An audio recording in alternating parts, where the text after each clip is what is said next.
আজ থেকে 250 বছর আগে, আজকের ঘটনা নয়, 1000 টাকা দান করছে। তার মানে ভেবে দেখতে হবে তার আর্থিক অবস্থা কি রকম। 2024 সালে দাঁড়িয়ে আমাদের সবার সামর্থ্য নাই 1000 টাকা করে দান করা, কাউকেই দান করি না আমরা। তাহলে আজ থেকে 250 বছর আগে তিনি 1000 টাকা দান করছেন, তার মানে তার আর্থিক অবস্থা কি রকম। আজ থেকে 250 বছর আগে লালা বাবুর পারিবারিক আয় ছিল বছরে 52,36,000 টাকা, যেটা বর্তমানে প্রায় পরিবারের না, অধিকাংশ পরিবারের। তাহলে 1000 টাকা দান করেছে কোনো ব্যাপার না। এদিকে প্রহরী চিন্তা করলো যে ছোট বাবুর নির্দেশ পেয়েছে, কিন্তু যিনি বর্তমান মালিক তার তো এখনো আদেশটা আমি পাইনি, তার থেকে আগে অনুমতি নিতে হবে। তাই তিনি কি করলেন, লালা বাবুর পিতার কাছে এসে দাঁড়ালেন, বাবু আসবো, আয়। দরজায় একজন কন্যাদায়গ্রস্ত ব্রাহ্মণ এসেছে, তাকে ছোট বাবু 1000 টাকা দিতে বলল। কি 1000 টাকা? রোজগার তো করে না, অর্থের মূল্য বুঝবে কি করে? যা, এখন জমিদার বাড়ির ছেলে কথা দিয়েছে, না দিলেও একটা সম্মানের ব্যাপার আছে, তা তুই গিয়ে 1000 টাকা দান করে দে, যা। আসো, সঙ্গে লালাকে এটাও বলে দিবি, যতদিন না রোজগার করতে পারছে যেন তার দেওয়ার বাসনা না জাগে, কারণ রোজগার না করলে অর্থের মূল্য সে বুঝবে না। যা গিয়ে বলে দে। এদিকে 1000 টাকা নিয়ে এসে যেই না ব্রাহ্মণকে দান করা হয়েছে, ব্রাহ্মণ খুশি হয়ে লালা বাবুর মস্তকে হাত দুটো রেখে বলছে, বাবা বাবা বাবা, তোমার তোমার তোমার কৃষ্ণ ভক্তি হোক, তোমার কৃষ্ণ কৃপা হোক, তোমার কৃষ্ণ প্রেম হোক, বাবা তোমার কৃষ্ণ প্রেম হোক। লালা বাবুকে আশীর্বাদ করে ব্রাহ্মণ চলে গেল। এদিকে প্রহরী করজোড়ে দাঁড়িয়ে বলছে, ছোট বাবু একটা কথা বলবো। বলো। তুমি কষ্ট পাবে না তো? না না, আমি কষ্ট পাবো না, বলো না। আপনার পিতা আপনাকে বলে দিতে বলল, যতদিন না আপনার রোজগার করার ক্ষমতা হচ্ছে, যতদিন না আপনি রোজগার করতে পারছেন, আপনার দেওয়ার বাসনাটুকুও যেন না জাগে। আপনি তো রোজগার করেন না, অর্থের মূল্য আপনি বুঝবেন না। কি? আমার পিতা আমাকে এত বড় কথা বলল? যার এত বড় জমিদারি, এত অর্থের মালিক, তিনি দান করতে পারেন না, অর্থ সৎকর্মে লাগাতে পারেন না। যিনি উপার্জন করেন কিন্তু সেই অর্থ সৎকর্মে লাগাতে পারেন না, সেই অর্থ বৃথা, সেটা অহংকারের অর্থ। আর যে পিতা নিজের পুত্রকে এত অহংকার দেখায়, তাকে আমি পিতা বলে মানি না। তিনি তো জমিদার, তার মনে একটু দয়া মায়া নেই? হরি বল হরি বল। মা, রোজগার তো কম বেশি সবাই করে, বলে করে না? কিন্তু সেই অর্থ কোথায় লাগাতে হবে, কোনটা সৎকর্ম কোনটা অসৎকর্ম, সেটা কখন জানে? এই যে আজকে যে এখানে যে হরিবাসরটা হচ্ছে, সবার সাহায্য নিয়ে তো হচ্ছে। তা আপনি বলেন তো, এখানে যে হরিনাম হচ্ছে, এটা কি অর্থ ছাড়া হতো? আরে বাবা, আমি তো আসতাম,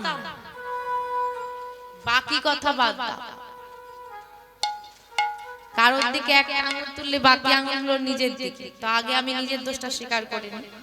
হ্যাঁ, আগে বাবাদের সঙ্গে কথা হয়ে গেছে, তারপরে পরিষ্কার কিছুই হতো না। এত সুন্দর সাজানো, এত প্যান্ডেল, এত ভক্তদের বসার জায়গা, কিছুই হতো না। তাই এখন মূল কথা হলো, অর্থ পরমার্থের মূল, আবার অর্থই অনর্থের মূল। যার দৃষ্টান্ত আজকে লালা বাবুর পিতা, হ্যাঁ, আবার আজকে আমাদের হরিবাস। বাবারা কত কষ্ট করে দাঁড়িয়ে দাঁড়িয়ে ঘুরে ঘুরে ভিক্ষা করে এনে এনে কত কষ্ট করে আজকে হরিবাস করেছে।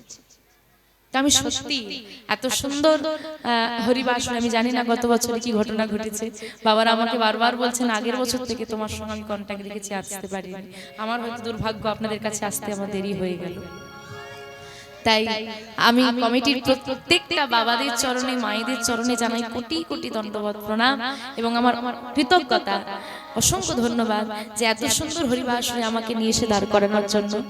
এবং আপনাদের চরণেও আমার নিবেদন রেখে যাই, এই কমিটির বাবাদেরকে আপনারা সাহায্যের হাত বাড়িয়ে দিন, আশীর্বাদ করুন, পাশে এসে দাঁড়ান, যেন এই বৃন্দাবন প্রতি বছর সুন্দরভাবে এখানে বৃন্দাবন তৈরি হয়, আরো ভক্তরা আসে, আরো বড় বড় কীর্তনিয়াদের নিয়ে এসে আপনাদের কাছে গৌর গোবিন্দের কথা বর্ণনা করার সুযোগ ওনারা করে দিতে পারেন। তাই ওনাদের মঙ্গল করতে সবাই একবার আমার সঙ্গে বলবেন, শ্রী গুরু নিতাই গৌর সীতানাথ প্রেমানন্দে হরি হরি বল। বাবা, এই অর্থই হলো পরমার্থের মূল, আবার এই অর্থই হলো কিসের মূল বললাম? অনর্থের মূল। কি রকম বিষয়টা একটু আরো পরিষ্কার করে বলি। ধরুন আপনি কোনো ব্যবসা করেন, তো ব্যবসায় আজকে আপনার 2000 টাকা হিসেবের বাইরে গিয়েও বেশি রোজগার হয়ে গেছে, মনে খুব আনন্দ, লাভ হয়েছে।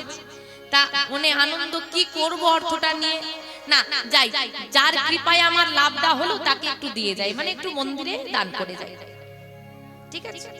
আচ্ছা, মন্দিরে দান করবেন না, বাড়িতে গোপাল আছে তার জন্য একটু মিষ্টান্ন, একটা নতুন পোশাক কিনে নিয়ে যাই, একটা শ্রীমদ ভাগবত গীতা কিনে নিয়ে বাড়িতে যাই, কোথাও সাধু সেবা চলছে, বৈষ্ণব সেবা চলছে, সেখানে দান করি, সেখানে কিছু দান করি, যাতে সাধু সেবা হয়, বৈষ্ণব সেবায় সেখানে কিছুটা দান করি।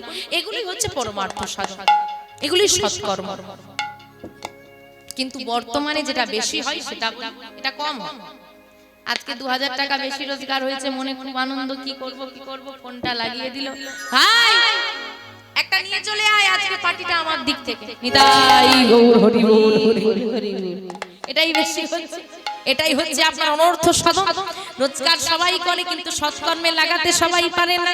ভগবান কর্ম করার ক্ষমতা সবাইকে দিলেও অর্থ কোথায় লাগাতে হবে সেই সুবুদ্ধিটা সবাইকে দেয় না। হরি বল হরি বল। আজকে লালা বাবু ওই 12 বছরের ছেলেটা বলছে তার পিতাকে, যিনি অর্থ রোজগার করেন কিন্তু সৎকর্মে লাগাতে পারেন না, তার অর্থ বৃথা। কারণ অর্থ তিনি নিয়ে যেতে পারবেন না, রেখে যেতে হবে। কিন্তু যদি কোনো অর্থ সৎকর্মে দান করেন, এই অর্থের হিসাবটা পরমার্থিক জগতে গিয়েও হবে, ওটা কিন্তু বাদ হবে না। অনেকে ভাবে আমি দান করে দিলাম মানে এটা আমার বাদ চলে গেল হিসেবের খাতা থেকে, ওটা হিসেবের খাতা থেকে বাদ যায় না, ওটা হিসেবের খাতায় ওঠে। যেমন আপনি ব্যাংকে ওই যে সুদে সব ফিক্সড করে রাখে না, দ্বিগুণ হয়ে যাবে, এই হয়ে যাবে, সেই হয়ে যাবে, সব রেখে দিচ্ছে, আর এই দিয়ে দিন একদম ডবল, আর অতি লোভে ডবল হওয়ার জায়গায় শূন্য হয়ে যাবে, এই কলি সব ডুবছে। অতিরিক্ত লোভ ভালো না। ভগবানের ব্যাংক আছে, সেই ব্যাংকে যদি আপনি জমা রাখেন, ইনি ঠকাবে, ইনি দ্বিগুণ ফিরিয়ে দেবেন। দ্রৌপদী আঁচলের একটা কোণ ছিঁড়ে আঙুলে বেঁধে দিয়েছিলেন ভগবান, শত সহস্র বস্ত্র দ্রৌপদীকে ভগবান দান করেছিলেন। দেখুন মহাভারত প্রত্যেকটা পদে পদে দৃষ্টান্ত দিয়ে যাচ্ছে। আর কবে বিশ্বাস জন্মাবে?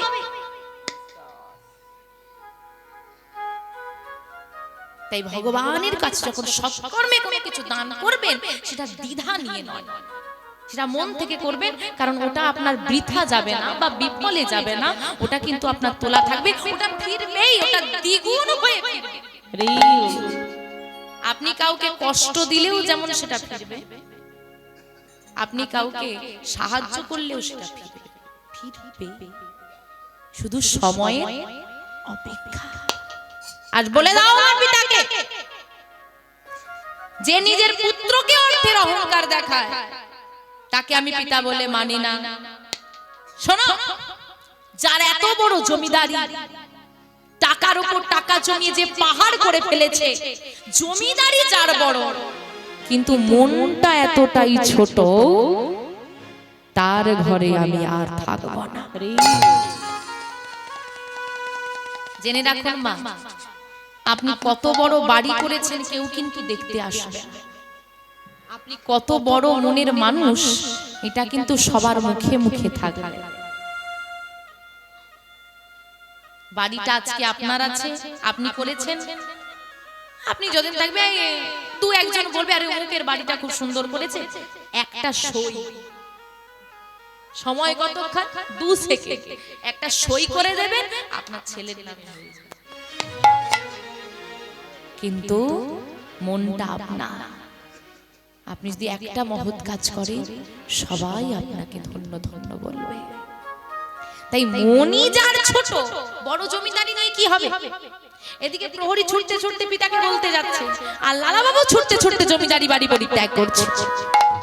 পিতার এমন অহংকার, পিতা বলে দিল কোথায় আর যাবে, ওই তো অতটুকু ছেলে, বয়স কত, 12 বছর, কোথায় আর যাবে, ও যেখানেই যাক দুদিন পর ঠিক ফিরতে হবে আমার কাছে। পিতার অহংকার, লালা বাবু জমিদারি বাড়ি পরিত্যাগ করলেন, মুর্শিদাবাদ পরিত্যাগ করলেন। আগবো না এখানে, এলেন কোথায়? বর্ধমান জেলায়। বর্ধমান জেলার একটি সেরেস্তাদারে 20 টাকা বেতনে কাজ শুরু করলেন। কর্ম না করলে, অর্থ উপার্জন না করলে অর্থের মূল্য বুঝবে না, পিতা বলেছে। তাই 20 টাকা বেতনের কাজ শুরু করলেন। এত কষ্টের জীবন, তবুও পিতার জমিদারিতে তিনি ফিরলেন না। পিতার ধারণা ভাঙলো। বছর গড়িয়ে গেল। এইবার পুত্রকে ফিরিয়ে দাও। খোঁজ চলল বহুদিন, খোঁজ পাওয়া গেল, কিন্তু লালা বাবুকে ফিরিয়ে আনতে গেলেও লালা বাবু ফিরলেন না। একবার, দুবার, তিনবার, চারবার কেউ ফেরাতে পারলো না লালা বাবুকে। পুত্র শোকে ধীরে ধীরে শয্যাশায়ী হলেন লালা বাবুর পিতা। অনুশোচনা হলো অহংকার পতনের মূল কারণ। অহংকার করেছিলাম, আজ সেই অহংকারী আমাকে পুত্র শোকে ধীরে ধীরে দুর্বল করে দিল। জমিদারির কাজ চলল না, বন্ধ হয়ে গেল। ধীরে ধীরে পুত্র শোকে প্রাণ ত্যাগ করল। দেখুন অহংকার মানুষকে কোথায় নিয়ে যায়। এদিকে প্রহরীরা ফিরে এসে হাতে পায়ে ধরে কান্নাকাটি করে লালা বাবুকে ফিরিয়ে আনলেন। যে আপনার জমিদারি আপনি না গ্রহণ করলে কে গ্রহণ করবে? যার প্রতি আপনার অভিমান সে তো আর রইলই না, আপনি ফিরে চলে। এবং ওই সময় লালা বাবুকে ফিরিয়ে আনার আরেকটি বড় কারণ ছিল, যেটা ঐতিহাসিক কারণ যেটাকে বলা হয়। তখনকার দিনে তো জমিদারদের মধ্যে একটা দ্বন্দ্ব ভেদটা ছিল না। তো যদি জানতে পারে যে জমিদার মারা গেছে আর পরবর্তী জমিদার বর্ধমানে, তো অন্য জমিদাররা এসে দখল করে নেবে, তখন অত্যাচার শুরু হবে এই জমিদারিতে, যারা আছে সবাইকে বন্দী বানাবে। তো এই ভয়ই প্রহরীরা মূলত ওনাকে ফিরিয়ে এনেছিলেন। জমিদারি গ্রহণ হলো, কিন্তু লালা বাবুর জমিদারিতে কেউ কোনোদিন কষ্টে থাকে না, অভুক্ত থাকে না, কেউ দুঃখে থাকে না, সবাইকে তিনি দান করেন। লালা বাবু বিবাহযোগ্য হয়েছে। লালা বাবুর কাত্যায়নী নামে এক সুকন্যার সঙ্গে বিবাহ হলো। এদিকে লালা বাবুর আবার একটি পুত্র সন্তান। হ্যাঁ, বছর গড়ালো, লালা বাবুর পুত্র সন্তান হয়েছে, নাম রাখা হয়েছে নারায়ণ। নারায়ণও বড় আদরের আর দেখতে ভারী সুন্দর। এইবার নারায়ণ সারা জমিদারি বাড়ি ঘুরে ঘুরে খেলা করছে, ছোট নারায়ণ ছোটাছুটি করছে। আর এদিকে নারায়ণ যত ছোটাছুটি করছে, খেলা করছে, লালা বাবুর ভীষণ নিজের শৈশবের কথা মনে পড়ছে, যে আমি ওই সারা জমিদারি বাড়ি ঘিরে খেলা করতাম, কত আনন্দে ছিলাম, কত সুখে ছিলাম। হ্যাঁ, তাই মনটা এই কথাটা ভেবে পিতার কথা মনে পড়ছে। যতই হোক সন্তান তো, পিতার কথা মনে পড়ছে। পিতা এত অহংকার করলো যে পিতার ভালোবাসাটা আমি পেলাম না, আমার ছেলেবেলাটা নষ্ট হয়ে গেল, শৈশব কালটা। এইসব কথা চিন্তা করতে করতে মনটা খারাপ হয়ে গেছে। তাই তিনি কি করেছেন, এত বছর পর সেই বারান্দাটায় এসে আবার বসেছেন। ওই বারান্দায় বসে বসে সেই দিনটার কথা মনে পড়ছে। একজন ভিখারি এসেছিল, হ্যাঁ, সাহায্য চাইছিল, আমি 1000 টাকা দিয়েছিলাম। আর যেই না এই কথাটা চিন্তা করছে, হঠাৎ করে দরজার সামনে একজন এসে চিৎকার করে বলে উঠল, বাবা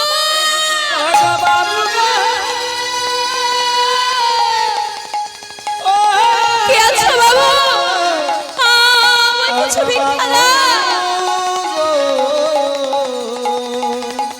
গো বাবু গো।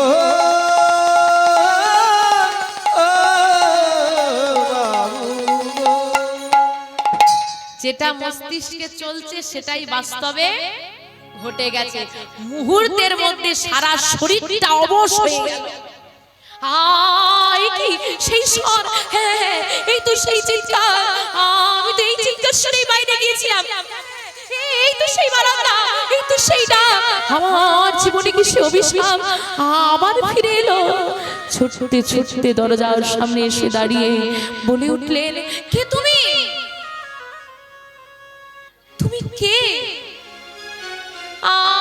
দরজায় কেন এসেছো তুমি? বাবু, আমি আমি বাবু গো,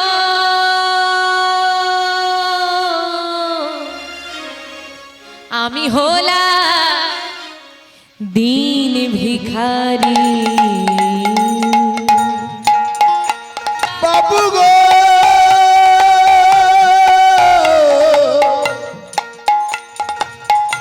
আমি হলাম দিন ভিখারি। বাবু গো আমি হলাম দিন ভিখারি। তুমি ভিখারি? ভিক্ষা করে কি করো? বাড়িতে স্ত্রী পুত্র পিতামাতার সেবা দাও? বাবু, আমার ঘরে স্ত্রী পুত্র পিতামাতা পরিজন কেউ নেই। কেউ নেই যখন ভিক্ষা করো কেন? তাহলে ভিক্ষা করে কি করো তুমি? আমার ঘরে স্ত্রী পুত্র পিতামাতা কেউ নেই, কিন্তু একজন আছে যে বাবু। কে আছে? কে আছে তোমার ঘরে? আমার ঘরে আছে গিরিধারী, গিরিধারী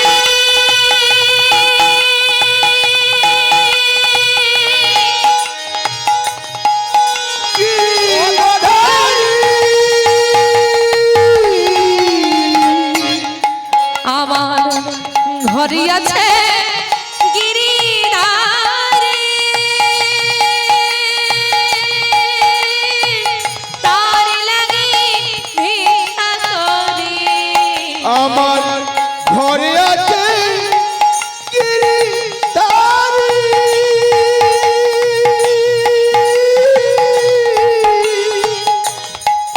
আমি তার লাগি ভিক্ষা করি। তারপর কি করো? তারপর তারে সেবা দিয়ে পাই গো প্রসাদ, সেবা দিয়ে পাই গো প্রসাদ, সেবা দিয়ে পাই গো প্রসাদ। সেবা দিয়ে পাই গো প্রসাদ। এই তো আমার রীতি,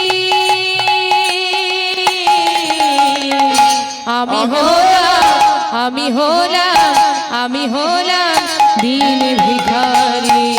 বাবু আমি হলাম দিন ভিখারি। বাবু আমি হলাম দিন ভিখারি। তুমি তুমি তুমি ভিক্ষা করে গিরিধারীর সেবা দাও? দাঁড়াও, এখানেই দাঁড়াও তুমি, আমি এক্ষুনি আসছি। যাবে না কিন্তু, এখানেই দাঁড়িয়ে থাকবে তুমি, আমি যাবো আর আসবো। ছুটতে ছুটতে লালাবাবু গৃহের মধ্যে প্রবেশ করে একটা বড় পোটলা বেঁধেছে, আর বড় পোটলা বেঁধে নিয়ে এসেছে ভিখারির কাছে। এই নাও ধরো। এতে কি আছে বাবু? এতে এতে অনেক সোনা দানা মণি মোহর, অনেক মুক্তা, অনেক সম্পদ, অনেক অর্থ আছে। নাও নাও ধরো। বাবু,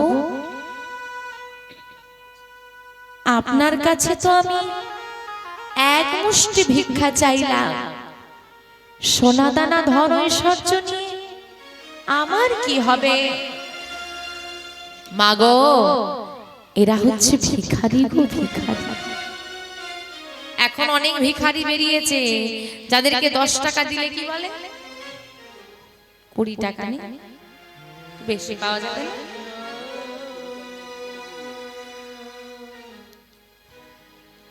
ভিখারি যারা হয় বাবা তারা বড় কাঙাল হয়, তাদের যতটুকু প্রয়োজন তারা ততটুকুই গ্রহণ করে। আমি এক মুষ্টি ভিক্ষা চাই, এক মুষ্টি মানে একটা মুঠোই যতটুকু ধরবে। আপনার বড় বাড়ি বলি আপনি বেশি দেবেন, এটা আপনার ধর্ম হতে পারে, কিন্তু আমার বেশি প্রয়োজন নেই, আমি নেব না, এটা আমার কর্ম।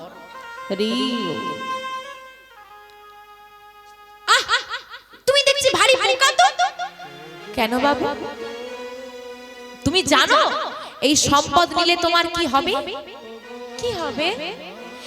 এই সম্পদ যদি তুমি না, তুমি আমার মতো জমিদার হয়ে যাবে, আমার মতো ধনী হয়ে যাবে, তোমার আর কোনো কষ্ট থাকবে না, তোমাকে দাঁড়িয়ে দাঁড়িয়ে আর ভিক্ষা করতে হবে না। জানো তুমি কত বড় তোমার বাড়ি হবে, কত বড় মন্দির হবে, ভালো করে গিরিধারীর সেবা দিতে পারবে। নাও ধরো, ধরো বলছি। কিন্তু বাবু আমার কিন্তু ধরো বলছি। জোর করে বোঝাটা ভিখারির মাথায় তুলে দিয়েছে। যেই না ভিখারির মাথায় তুলে দিয়েছে, ভিখারি প্রণাম করেছেন লালা বাবাকে, কিছু বলতে পারছেন না বাবা, প্রণাম করে ভিখারি চলে যাচ্ছে। আর লালা বাবু দরজায় দাঁড়িয়ে দাঁড়িয়ে ভিখারি চলে যাওয়াটা দর্শন করছেন। ভিখারি কিছু দূর এলো, এদিক ওদিক তাকিয়ে দেখলো। যখন দেখলো এদিক ওদিক কাউকে দেখা যাচ্ছে না,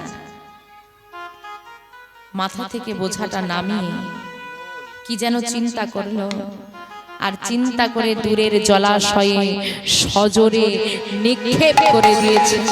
আর এইটা দর্শন করে লালা বাবু চিৎকার করে বলে উঠলেন, ভিখারি, ওরে ভিখারি,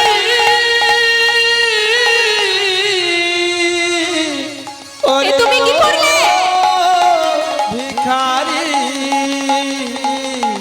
এ তুই কি করিলি রে ভিখারি? এত বড় স্পর্ধা তোমার! আমি তোমাকে ভালোবেসে দিলাম আর তুমি সেটা সজোরেই জলাশয়ে নিক্ষেপ করে দিলে। তুমি জানো ওই পোটলার মধ্যে যে অর্থ ছিল, যে সম্পদ ছিল, তা উপার্জন করতে হলে কত কষ্ট করতে হয়, কত কত পরিশ্রম করতে হয়, তার বিন্দু মাত্র ধারণা তোমার আছে? আমি তো ফেলতে চাইনি বাবু, ফেলতে চাইনি মানে আমি সচক্ষে দর্শন করলাম, তুমি সজোরে ওই জলাশয়ে নিক্ষেপ করে দিলে, আর তুমি এখন আমাকে দেখে বলছো আমি ফেলতে চাইনি?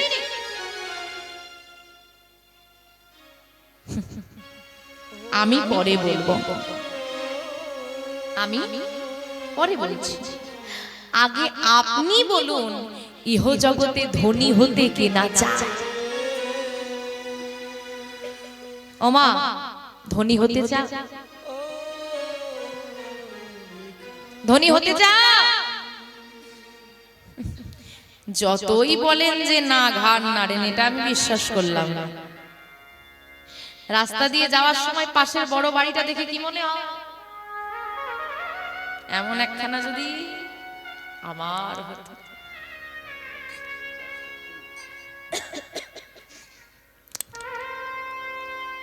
রাস্তায় রোদে পুড়ে দাঁড়িয়ে ট্রেনে বাসে করে যাওয়ার সময় প্রাইভেট কারটা দেখে মনে হয় এমন একখানা গাড়ি যদি আমার থাকতো, কি আর রোদে পুড়ে দাঁড়িয়ে থাকতো এখানে বাসে। কোন অনুষ্ঠান বাড়িতে গিয়ে দেখছেন আপনার পাশের বাড়ির মা খুব সুন্দর করে অলংকার আদি দিয়ে সেজে গেছে, আপনার কি মনে হয়? আমার স্বামীও যদি চাকরি করতে এমন গয়নাগাটি তো আমিও করতাম। এই জগতে ধনী হতে সবাই চায়। কোন কোন দিন হয়তো আপনাদের মনেও জেগেছে যদি ধনী হতাম। আর কোন কোন ছেলে বাবা রাগে মাথায় অশান্তির হয় বলেই ফেলে বাবা মাকে, বড় লোকের ঘরে জন্ম হলে কি এত কষ্ট করতে হতো? বলে না?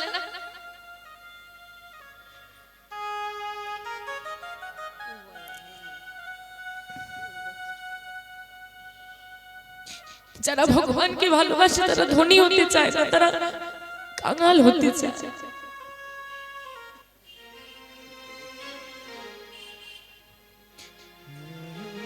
জীবনে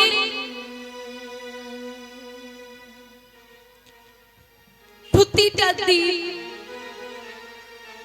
আমি দাঁড়িয়ে দাঁড়িয়ে ভিক্ষা করেছি, কোনোদিন কারোর কোনো বস্তু দেখে, বাবা এই পাশে যে কথাটা যারা বলছে কোনোদিন কারোর কোনো বস্তু দেখে আমার মনে এইরকম বাসনা জন্মায়নি যে ভগবান আমার এটা চাই, কোনোদিন বলিনি, আমার মনে জাগেনি। জানো বাবু, আজকে তুমি যখন অর্থের বোঝাটা মাথায় তুলে নিলে, হঠাৎ মুহূর্তের মধ্যে আমারও যেন মনে হলো আমি যদি ধনী হতে পারতাম, আমি অর্থ পেয়েছি, আমি ধনী হয়ে যাব, হঠাৎ করে আমার মনের মধ্যে আনন্দ এসে গেল। কিন্তু বিশ্বাস করো বাবা, আমি কোনোদিন কারোর কাছ থেকে ধন চাইনি, আমি কোনোদিন কারোর কাছ থেকে ধন ভিক্ষা করিনি, আমি কোনোদিন কারোর থেকে হাত পেতে ধন নিইনি। ও বাবা, আমি ধনের ভিখারি নই, আমাকে ধনের ভিখারি বানিয়ে দিও না বাবা। ও বাবা, আমি ধনের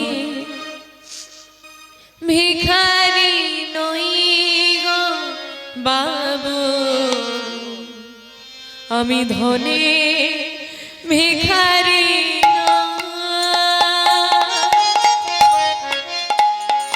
আমি ধনী ভিখারি নই গো বাবু, ধনী ভিখারি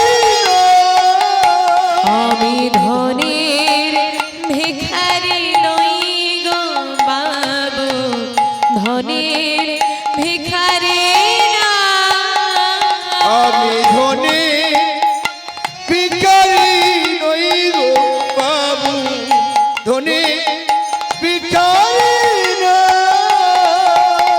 কৃষ্ণ নামে ভিখারি আমি, কৃষ্ণ নামের ভিখারি আমি, আমি কৃষ্ণ নামে ভিখারি আমি, কৃষ্ণ নামের ভিখারি আমি।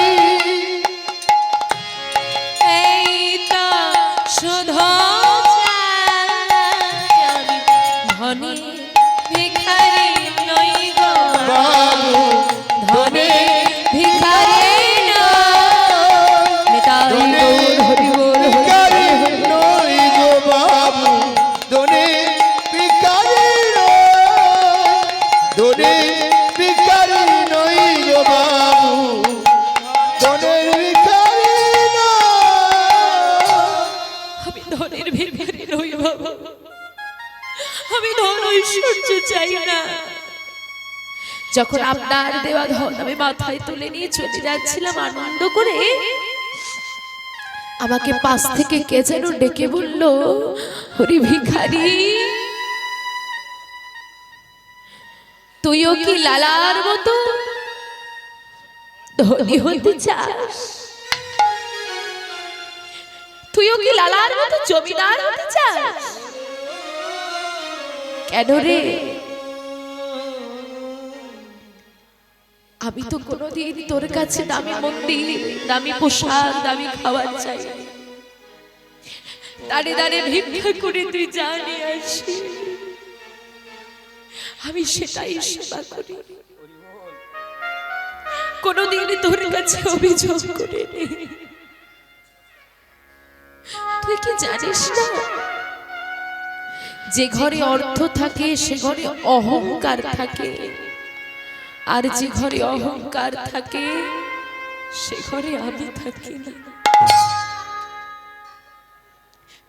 অনেকে ভাবেন মা, ওদের বড় মন্দির, বড় বাড়ি, ভগবানকে সুন্দর করে সাজিয়ে রাখে, প্রতিদিন নানান বস্তু সেবায় দেয়, আর আমার ঘরে তো ভগবানকে বসতে দেওয়া যায় না। ভগবান কি আর আমার ঘরে আসবে?